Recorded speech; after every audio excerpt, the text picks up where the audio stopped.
Committee दिए আছে मुंदर भावा river दक्षिण दिनाजपुर में है और वो पास में ही देखो पहलगांव जैसा एक वीडियो दिख रहा है। নতুন একটি ভিডিওতে সবাইকে স্বাগত। ঠিক এর আগের ভিডিওতে আমরা দেখেছিলাম যেখান থেকে ব্রাহ্মণী নদীটি আলাদা হয়ে বাঁ দিক দিয়ে বয়ে গিয়েছে। তো সেই জায়গাটা যাওয়ার সময় আমরা মোটামুটি পাটগোলা মোড়টা পার করেই হাতের ডান দিকে দেখতে পেলাম সুন্দর একটি বালুর চর।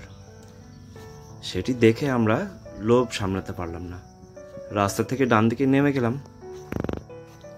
এখানে নওদাপাড়া নামে একটি জায়গা আছে যেখানে খেয়া পারাপারের ব্যবস্থা রয়েছে। এই খেয়া পারাপারের রাস্তায় নেমেই হাতের বাঁ দিকে পড়ে এই বালুর চরটি। সেখানটায় ধীরে ধীরে জমির আল দিয়ে একটু নেমে আসতে হয়। কিছুদিন আগে নদীর জল বাড়ার কারণে এই জায়গাগুলোতে বেশ জল হয়েছিল, কিন্তু নদীর জল আবার যেহেতু কমে গেছে তাই এখানে আবার শুকিয়ে জায়গাগুলো একটু কাদা কাদা হয়ে আছে। আমরা এখন বলতে গেলে একদম নদীর মাঝখানে দাঁড়িয়ে আছি। এই জায়গার নদীটি বিশাল চওড়া। সামনেই আমরা হালকা নদীর স্রোত দেখতে পাচ্ছি। ধীরে ধীরে আমরা সেদিকে এগিয়ে যাই। নদীটি এখানে বেশ এক অপরূপ দৃশ্য সৃষ্টি করেছে। সে পাহাড়ি এলাকায় যেরকম দেখা যায় যে নদীর স্রোত, এখানটায় তেমনটাই ভেসে উঠেছে।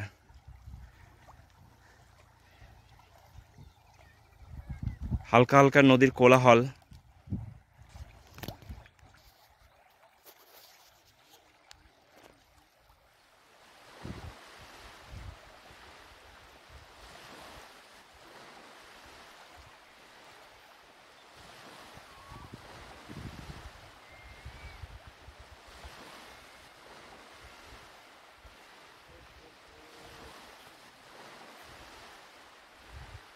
কত শান্ত পরিবেশ চারিদিকে,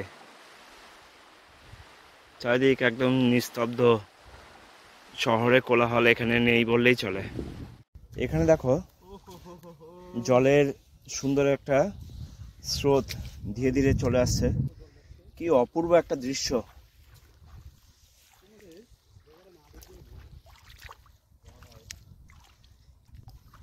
ঠিক নদীর মাঝখানে এরকম দৃশ্য পাওয়া যাবে এটা ভাবাই যায়নি।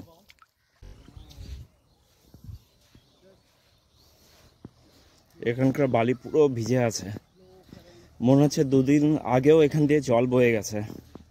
একটু আগে আমরা ঠিক ওই যে ঘাসগুলো, বড় বড় ঘাসগুলো দেখতে পাচ্ছি, ঠিক ওখান থেকেই আমরা ভিডিওটা শ্যুট করেছিলাম। এখন আমরা এই মাঝখানে আছি যে জায়গাটা এর আগে তোমাদেরকে ভিডিওতে দেখালাম।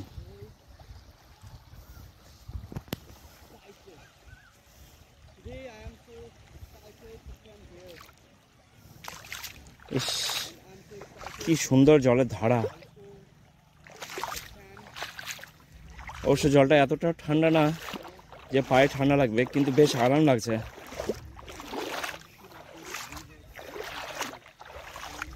ওদিকে বিজয় ভিডিও করে বেড়াচ্ছে। ও বিভিন্ন ভাষায় পারদর্শী, সে যেন বাংলা, ইংরেজি, হিন্দি সব ভাষাতেই আর কি कमिटी दिए আছে। मुंदर भावा रिवर दक्षिण दिनाजपुर में है और वो पास में ही देखो पहलगांव जैसा एक वीडियो दिख रहा है। इतना मजा आ रहा है ना, आ जाओ आ जाओ। দেখো কি অমায়িক দৃশ্য। একে তো নদীর জলের স্রোত বালির উপরে, তার উপরে সূর্যের আলো পড়েছে, যেন মনে হচ্ছে কোনো হীরার উপরে আলোর ছটা পড়ে সেখান থেকে আলো বিচ্ছুরিত হয়ে যাচ্ছে।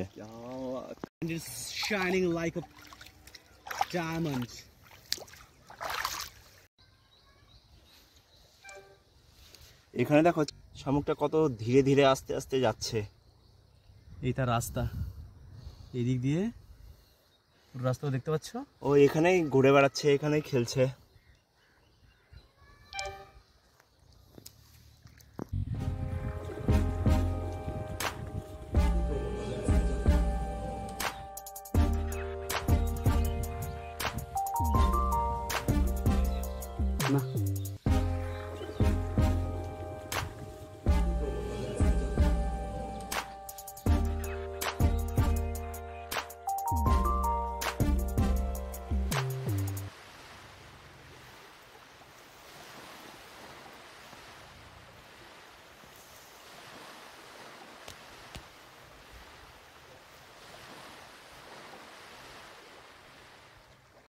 এবার নদীর সেই বালুচরের পর্ব শেষ করে আমরা তোমাদেরকে আরেকটা নতুন জায়গা দেখাতে চাই।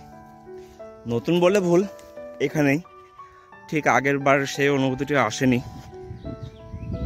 পেহেলগাঁওয়ের মতো একটা জায়গা, ছোটোখাটো আর কি, এখানে খুঁজে পেলাম ঠিক নদীর চরের পাশে। একবার মনে হলো যদি বিকেলবেলা কোনোদিন আসি তাহলে এখানটায় সময় কাটানোর জন্য খুব সুন্দর একটা মুহূর্ত পাওয়া যাবে। তো চিন্তাধারা থাকবে যে কোনো একদিন বিকেলবেলা এসে এখানটায় একটু সময় কাটানো। দেখো কত সুন্দর ঢাল, সেই মনে হচ্ছে যেন পাহাড় এর যে ঢাল সেই রকম। এখানটায় এবার এই পর্ব শেষ করে আমরা আমাদের যে বাইক রাখা আছে এবার সেদিকে ধীরে ধীরে এগিয়ে চলি।